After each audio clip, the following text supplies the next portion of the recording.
Vous êtes sûrement déjà demandé ce qu'il manquait à votre méthode de trading pour qu'elle soit rentable, ou que le scalping était impossible. Si oui, vous êtes sur la bonne vidéo. Je vais littéralement vous présenter aujourd'hui ma méthode de scalping, qui est, je vais vous le montrer, mais rentable sur le long terme, et qui a fait ses preuves. Le but de cette vidéo est d'avant tout de vous présenter une méthode qui fonctionne sur les marchés. Le but c'est pas de vous vendre ou de vous proposer une méthode miracle qui fonctionne dans tous les cas ou qui a 100% de win rate, c'est faux. Vous allez très bien le voir avec le screen que je vais vous présenter. Le but c'est de vous donner un exemple de stratégie qui fonctionne pour que vous puissiez en construire une pour vous. C'est très important de ne pas suivre exactement ce que je vais vous présenter aujourd'hui. C'est assez contradictoire d'ailleurs, mais ça ne va pas marcher pour vous. Je vais être totalement honnête, c'est ma stratégie qui fonctionne pour moi parce que je l'ai construite comme ça. Vous pouvez par contre vous en inspirer pour créer la vôtre. Et ça, là-dessus, je peux vous aider. Donc si vous avez des doutes ou si vous avez des questions, n'hésitez pas à rejoindre mon Discord et à me poser des questions. Je suis ouvert à toute personne et à toute question concernant cette méthode et ça sera avec plaisir que je vous aiderai. Dans un premier temps, on va voir pourquoi le scalping est une méthode ultra efficace. Donc le scalping, c'est une approche de trading qui consiste à profiter des petites fluctuations de marché en effectuant des entrées et des sorties très rapides. Contrairement au swing trading, au day trading, ici l'objectif est de capturer sur des mouvements de quelques ticks seulement. Donc moi je me suis spécialisé principalement sur le S&P 500 et sur Nasdaq quand il est très peu volatile. Donc je vais beaucoup vous parler de ticks et de points. C'est comme ça qu'on mesure la différence de prix sur les marchés futurs. Donc les avantages du scalping, ils sont très simples. C'est que vous allez prendre des profits très rapidement, donc pas besoin d'attendre des heures ou des jours. Le risque, il est limité parce que l'exposition, elle est courte. Et il y a beaucoup moins de risques de retournement. Et il y a beaucoup d'opportunités par jour. Donc typiquement, moi, je suis entre 5 et 10 trades par jour. Ce qui est excellent, hein, de faire pas mal de trades et d'opportunités par jour, parce que du coup, vous pouvez avoir un risque beaucoup plus lissé. Ce qui va vous permettre de prendre des petits stops, et par contre, quand vous gagnez, de gagner beaucoup. Ou de prendre des 1 pour 1. Ça, après, ça dépend de votre stratégie à vous. Mais attention, le scalping demande de la discipline, de la rigueur et une bonne exécution. Sans avoir une stratégie claire, il est facile de tomber dans les émotions. Donc il va falloir que vous travaillez votre mental une fois que vous ayez une stratégie. C'est une de mes thématiques et je peux vous accompagner dessus d'ailleurs. Donc, quelle est la configuration idéale pour un scalping rentable? Donc typiquement là je vais vous présenter mes méthodes de prise de décision. Donc ma stratégie pour détecter les meilleures opportunités, elle se cache d'abord dans l'identification des niveaux clés. Donc d'abord je trace des zones de support et de résistance sur une time frame de 30 minutes à 1 heure en général. Vous allez chercher des mèches et des niveaux où le prix a réagi, que ce soit un vendeur ou un acheteur.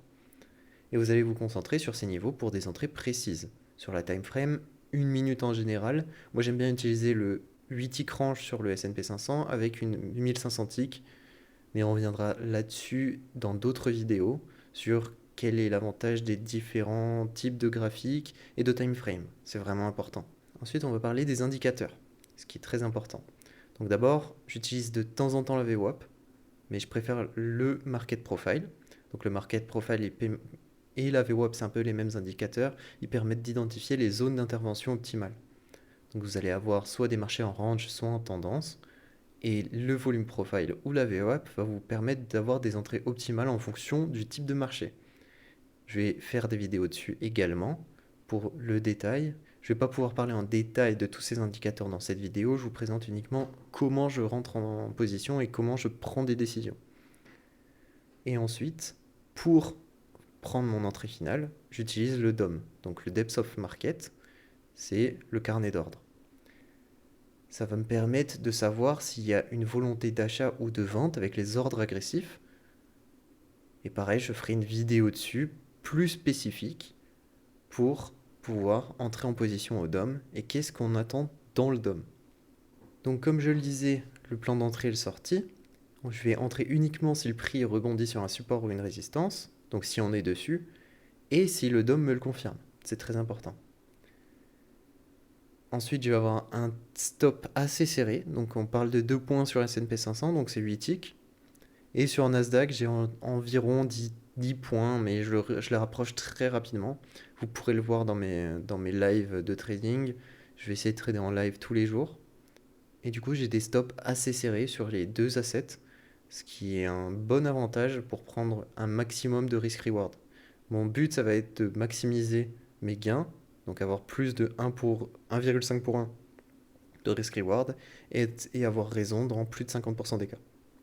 Et donc, mon objectif de sortie est souvent sur un niveau clé, en fonction du volume profile, typiquement. Ensuite, la gestion du risque. Donc, comment je protège mon capital. Donc, moi, personnellement, je trade en propre firme. Donc, les propres firmes, elles permettent d'avoir un levier plus élevé. C'est pour ça que je vais chercher ce type de compte. Et il faut bien avoir en tête que le scalping est extrêmement rentable si et seulement si vous maîtrisez votre risque. Donc il va falloir jamais risquer plus de 1% de votre capital par trade si vous êtes en compte propre. Et sinon, je vais faire une vidéo également sur le risk management en propre firme. C'est super important de comprendre ça et d'avoir de la marge. On s'en fout de passer des comptes en 2-3 jours, c'est pas l'important. Le tout, c'est d'être consistant et d'être OK avec ton risque. Ensuite, il va falloir placer un stop loss ferme que tu vas jamais bouger. Le seul moyen de bouger un stop, c'est dans ton sens. C'est seulement si le trade il va dans ton sens. Sinon, on ne bouge pas un stop. On ne l'éloigne pas. Ensuite, Ensuite, il va falloir limiter tes trades à 5 à 10 par jour quand tu scalpes. C'est très important.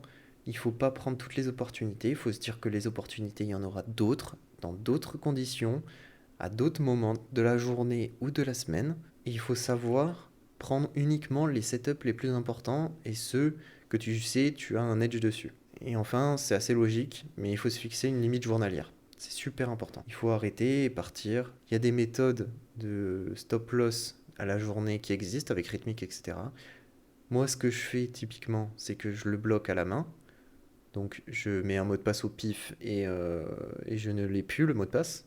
Mais sinon, vous pouvez demander à un pote ou votre copine, peu importe, mais n'ayez pas votre mot de passe et loquez vos comptes. C'est très important. Pour finir un peu cette vidéo, n'oubliez pas qu'il y a des erreurs à pas commettre en trading. Donc typiquement l'overtrading. Attendez les meilleures configurations, c'est très important. N'oubliez pas les frais de courtage, donc les fees. Il faut les prendre en compte, c'est pour ça aussi qu'il ne faut pas overtrader. Faites attention à bien toujours vous demander si vous respectez votre plan ou non. C'est super important. Et pour savoir si vous le respectez, il faut en avoir un. Il faut que vous tradiez sans pression émotionnelle. Donc si vous voulez, moi je peux vous accompagner pour comprendre ce qu'est une émotion et comment les détecter avant-coureur et savoir comment régler vos problèmes de peur, de tilt. Je sais que c'est un problème majeur que moi j'ai eu également. Pour conclure cette vidéo, cette stratégie de scalping a réellement boosté mes profits et elle peut faire de même pour vous. Donc en combinant analyse technique, gestion stricte du risque et discipline, vous pourrez transformer votre trading. Si cette vidéo vous a été utile, likez, abonnez-vous et activez la cloche pour ne rien manquer.